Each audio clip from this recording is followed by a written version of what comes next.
دې ورور سوال کړی دی ما د تره د لور سره واده کړی واته کاله وشو او دا هغه وخت نه چې موږ واده کړی دی په هغه وخت کې زما دین ته هم سوچ نه و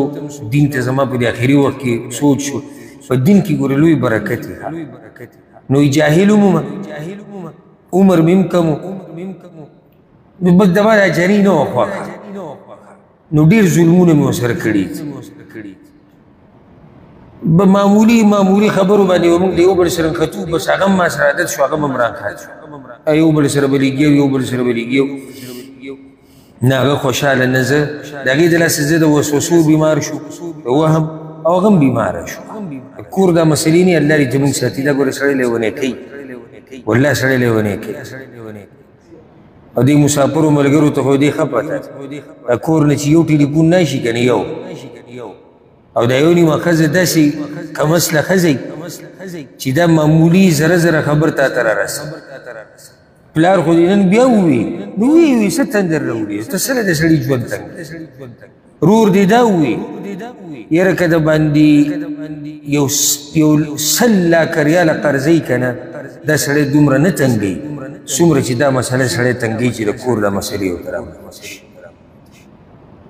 بیا د ښځې خاونده الله دې زموږ ساتي او کومو کورونو کې چې دا مسلې دي الله دې د هغوی اصلاح وکړي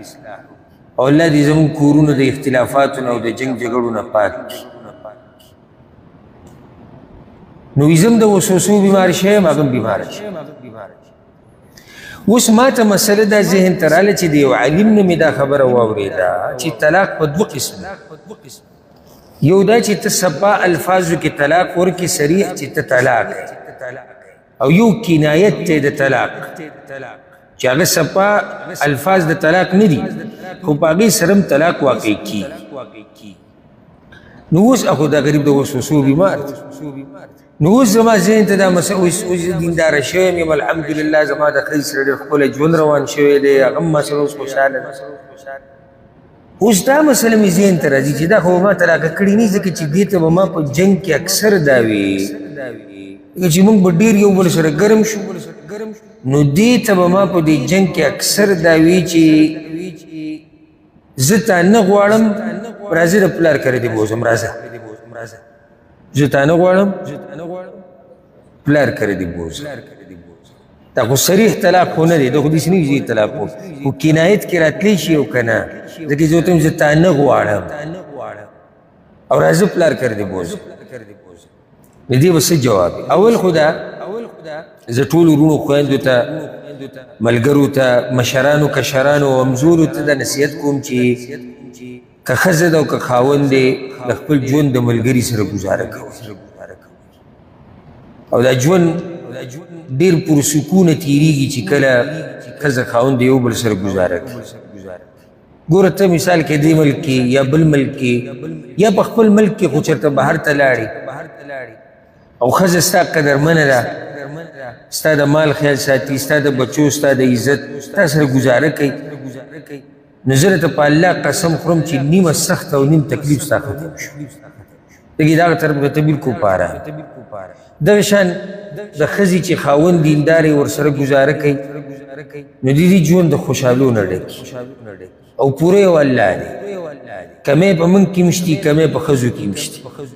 نو د یو بل کمی به پټو د یو بل په کمي به پرده اچو ځکه چې موږ کې هم کمی شتې خو ښځې موږ ته مخامخ ویلی نه شي نن سبا خو هغه ښځې هم ډېرې لږې دي وایي نن سبا یې وایي چې تا کې هم دا چل نو څه کمی موږ کې هم دی او څه کمی هغوی کې هم دی نه پوره هغوی دي نه پوره موږ یو نو د یو بل سره به څه کوو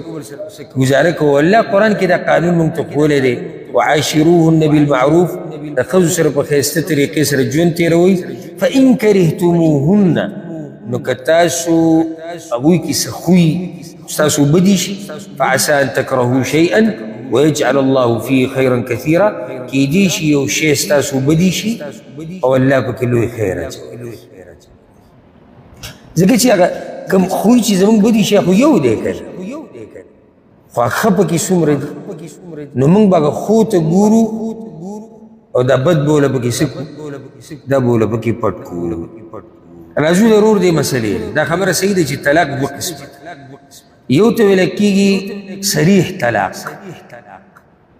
صریح طلاق څنګه دی چې یو سړی خپلې ښځې ته ووایي ته طلاق یې، ته ما طلاقه کړې یې،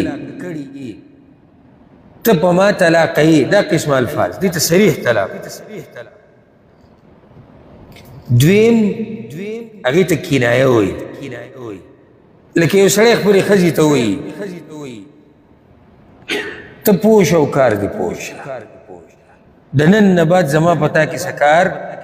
نشته، غوسه کې راغی، ته پوه شه کار دې پوه شه، نن نه بعد زما په تا کې څه کار نشته. یا لکه څنګه چې دې ورور ورته ووایي زه دې نوره نه غواړم، پلار کره ځه، او داسې پې نور مثالونه وایي. نو د کنایې د طلاق چې دی دې باره کې موږ ډایرکټ نشو ویلی چې دا واقع کېږي، ځکه دلته ورسره نیت لازم دی. بل خو صریح دی، خو واضح دی، ته طلاق یې او صفا خبره، خو دلته یې ورته ووایي پلار کره ځه، طلاق واقع شو،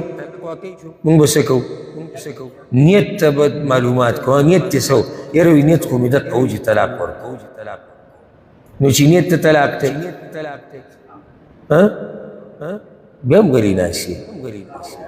بس واقع شو. او چې نیت ته طلاق نه وي نو بیا طلاق نه دی، اعتبار نیت لري. نور دې په دې کور کې وي نه کله غوسه کې سړی داسې ووایي دلته اوس نیت دې څه و؟ یاره نیت خو مې هېڅ نه و، غوسه هم یېرولی مې، نو طلاق نه واقع کېږي. نه وي نیت مې د طلاق و چې نور دې دلته ویننم ته طلاق یې، نیت مې دقه دی، نو بس بیا طلاق څه شو؟ واقع شو. اخره کې دا سوال د عفوا دا نصیحت د وسوسې دا مسله نه ده، دا ګوره ډېره خطرناکه ده، د دې نه ځان لرې ساتي، د دې نه ځان لرې ساتي. والله چې دا سړی لیونی کوي، که هغه وسوسه په عباداتو کې ده او که په نورو مسلو مه کوئ دا وسوسې او سوچونه او فکرونه سړی لیونی کوي، ځکه چې زما خوا ته ډېر زیات راځي، ډېرې زیاتې دا مسلې راځي. باید طلاق وده د نږدې ورځو کې یو کس راغلی او غریب دقه یو خبر رانیولې، ښځې ته مې هغه ټکي ویلي ټکي، نو مې څنګه دي ویلي دي؟ یقیني ده ته پته لري چې تا ویلي دي؟ وایي نه هسې داسې ځان سره سوچ شروع کړم که نه کار کې، نو داسې راته ښکاري چې ما چېرته ویلي دا سړی اخره کې لیونی کېږي چې ولې پسې راوایي. او دا یو مثال ما تاسو له درکړو که نه، زما خوا ته بې شماره داسې خلک راځي چې دې طلاقو دا وسوسه الله ته په دې وسوسو نه رانیسي. طلاقو ته ویلو ضرورت دی، د لیکلو ضرورت دی، د نیت ضرورت دی، ارادي ضرورت دی. په دې قصو میسو ښځه نه طلاقېږي چېرې زه ناست وم ایو راغلی و که نه زما خوا ته یو پته نشي چې سهار مانځه نه باید مې ورته ویلو که نه مازدیګر مې ویلي دي، هم دې وسوسو بیمار. نو د دې مسلو کې مخکې مه ځئ چې څومره به کې مخکې ځي ته ښه بیمارېږي، څومره چې مخکې ځي ته ښه بیمارېږي. الله دې موږ د وسوسو وهمونو نه وساتي. باقي سوالات او جوابات به انشاءالله پر روان نشیز کې کوو. الله رب العزت دې موږ په دین باندې پوه کړي. هذا والله اعلم وصلى الله وسلم على نبينا محمد.